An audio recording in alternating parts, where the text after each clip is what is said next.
We just witnessed a massive cryptocurrency crash in 2025. This crash was 4 times bigger than the COVID crash we had in 2020 and also 20 times bigger than the FTX crash we had in the bear market of 2022. Now, in this video, we're going to be talking about ZBCN coin in order to get a clear picture of what to expect.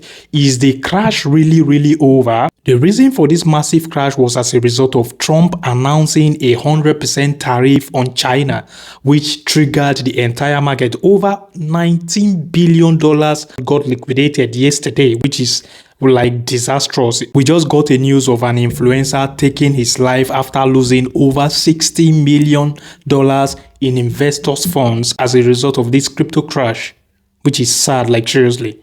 BTC crashed minus 16% when this crash happened. Ethereum crashed minus 21%. A lot of altcoin crashed minus 40, minus 80, minus 100%, and then got a quick recovery. Solana crashed minus 36%. Jasmine coin crashed minus 68%. Toshi crashed minus 54%. XCN crashed minus 33%. And also ZBCN crashed minus 47%. Now, if you're paying attention, ZBCN just pumped all the way to 0.0046. I think this has been the biggest pump so far since we got this massive aggressive crash. ZBCN is still currently trading above this trend line on the daily time frame. This trend line is a very significant trend line. So even if we are to start correcting to fill this week, which I'm expecting a 50% fill or a 100% fill, the moment we start correcting, I think a 50% fill of this week is more likely to happen.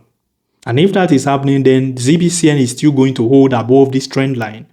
But the moment we are losing this trend line on the daily time frame, flipping it, retesting it as a resistance, then it is going to be further price drop for ZBCN all the way to the zone around 0.00019. Like seriously, that would be my worst case scenario. My worst case scenario will be the 0.0019 for ZBCN. That is if we eventually lose this trend line, flip it into a resistance and begin dropping to the downside. Now, the upside scenario for ZBCN would be for us to be able to like tap into this bearish order block. The moment we are tapping into this bearish order block, we are going to get a rejection from there, flip the zone around 0.0049 into a support, and then break out from there, flip the bearish order block zone into a clean support. The zone is between 0.0071 and also 0.0057. The moment ZBCN is flipping that zone into a support, then it is game over for the bears. If you're here to like this video, please destroy the like button, share this video with your friends and family. For those new to this channel, you're welcome. Don't forget to subscribe, turn on the bell icon to get notified each time I drop. The BTC dominance shot all the way to 62%. Fear and greed index is currently at 27%, indicating fear.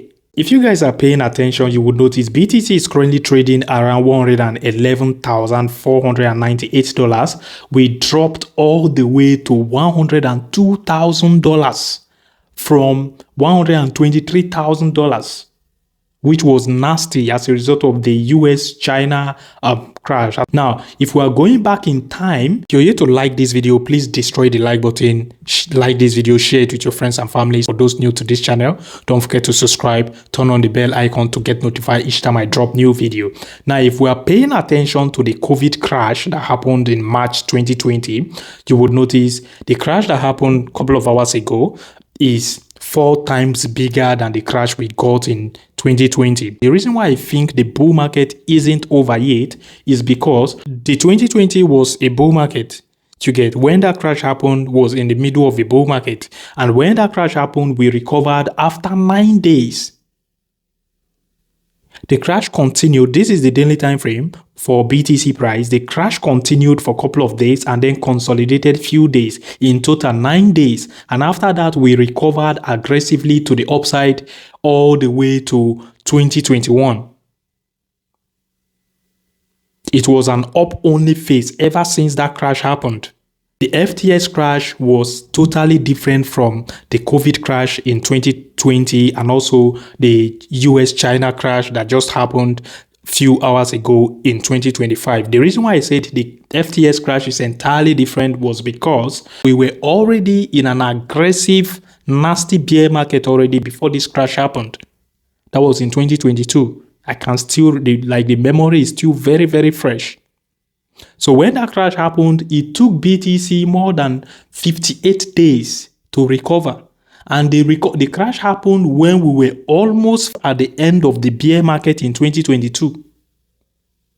So when the crash happened, we consolidated for more than 50 days before recovering in 2023, which was the beginning of a new bull market. And the one that happened in 2020, which was the COVID crash, happened when the bull market was starting. So the 2020 crash lasted for less than 10 days, while the 2022 crash lasted for more than 50 days. Let's not ignore this week BTC left behind, the week that dropped all the way to 102K. And if BTC is feeling that weak, then the likes of ZBCN is definitely going to drop to feel their own week, either 50% or 100% feel of the week. Now, I think the bull market is not over yet until the BTC dominance drops, until we get a final mania phase. Last time, the BTC dominance got a 2 monthly candle pump to the upside was in 2017. And after that 2 monthly candle pump, we had a massive crash which led us to altcoin season. Now, 2021 was different. Now, I think 2025 is trying to replicate the price move and price action 2017 had. And 2017 altcoin season was the biggest altcoin season ever recorded in the crypto space, followed by 2021. Now, as you can see in 2025, we've formed a 2 green candle. We've formed 2 green candles so far on the BTC dominance on the monthly time frame. I think sooner or later we should begin to drop from here. Even if BTC should drop to fill the week, we should just get a slight pump on the BTC dominance and then continue the correction to the downside, continue the bull market. Now, if care is not taken, the bull market, the altcoin season might end up spilling over into Q1 2026. Let's see how it goes. By the time we get to November, we'll get to decide if that is what we should be expecting or not. As always, my name is Isaac. If you're here to like this video, please destroy the like button, share this video with your friends and family, subscribe to my channel if you haven't already. Peace out.